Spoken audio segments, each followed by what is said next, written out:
Alright, what is going on, guys? Wanted to make this quick video. This video is going to be on how to get your calories up. And really, so I'm going to be using my notes, so forgive me if I keep looking down, but it's just so that I don't forget anything. There's two kinds of people that this video is going to apply primarily to. The first person is going to be somebody who is trying to lose fat, and they are, they have a low appetite and they're used to eating very, very low, so their metabolism is kind of shot. They've been eating very low calorie for a long time. They might have food allergies or whatever the case may be. They eat very, very low calorie on a regular basis, and because of this, their body's adapted to it, so they're no longer losing fat. The other person that this is going to apply to is the person that wants to add a little bit of muscle.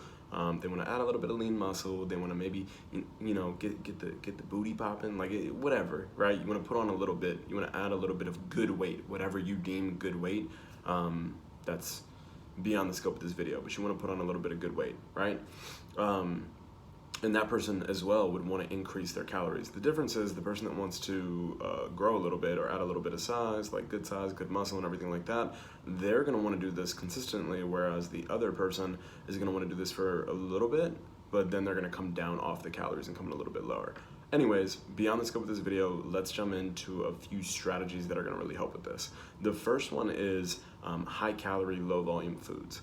Essentially what that would be is, different kinds of like condiments or just like snacks or just things that you can include in your day-to-day that's going to help you get your calories high that doesn't take up a lot of space. Like for example, well, I'm gonna give you guys like actual examples, but just to reiterate what it is that I just said, there are foods that you can eat a lot of that doesn't make you you won't feel really full from, and you can like eat them in a small amount and they're a lot of calories. Basically the foods that other people complain about because their problem is trying to eat in the calorie deficit and getting their calories higher. So examples of that would be granola, dates, mixed nuts, nut butter, dry fruit, avocados, oils like avocado, coconut, and olive oil are the ones that I would recommend. I'd stay away from vegetable and canola oil, but anyways, cheese, honey, and raisins. So the majority of those are actually vegan, vegetarian, pescatarian friendly.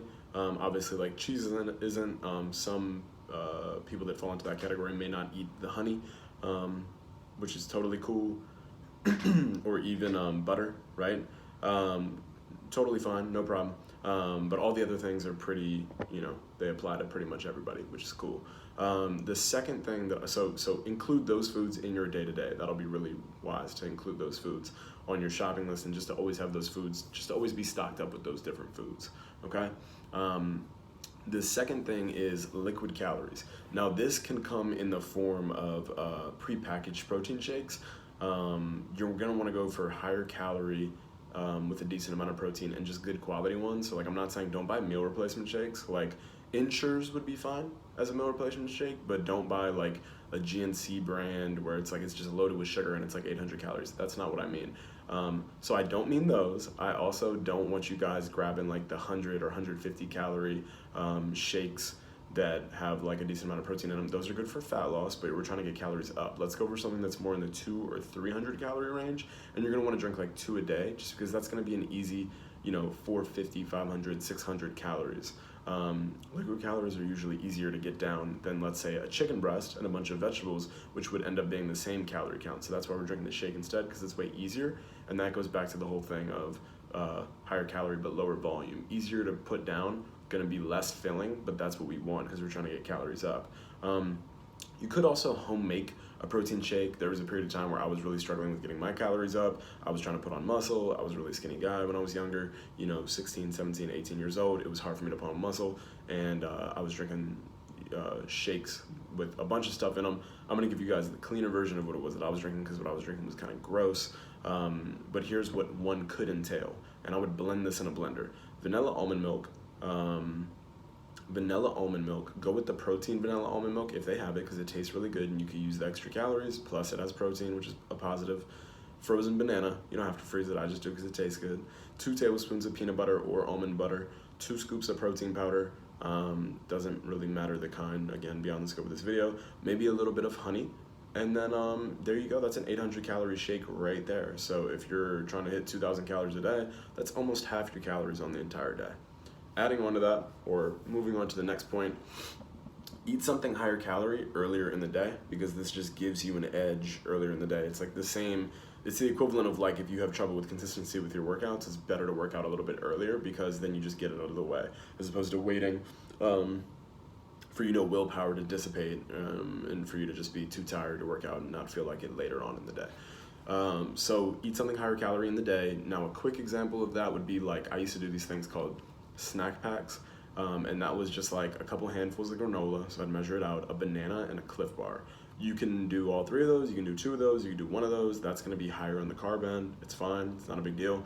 You could also do a higher protein Cliff Bar and a higher protein granola, because they make that, which would be cool too. Either way, as long as you're hitting the total calories and the total protein, that's all that matters. That would be a quick example. An actual breakfast example could be 3 whole eggs, a piece of toast with butter on it, with a tablespoon of butter on it, and half an avocado, and maybe a little bit of cheese, and that's gonna come out to like 750, 800 calories. So there you go. I mean, both of those are, one's a quicker example, the other one's an actual breakfast. Both are great examples for how you could get probably what would consist of, a third or maybe even closer to half of your daily calories just off of that. And then the last thing, I always say this, but it's worth repeating.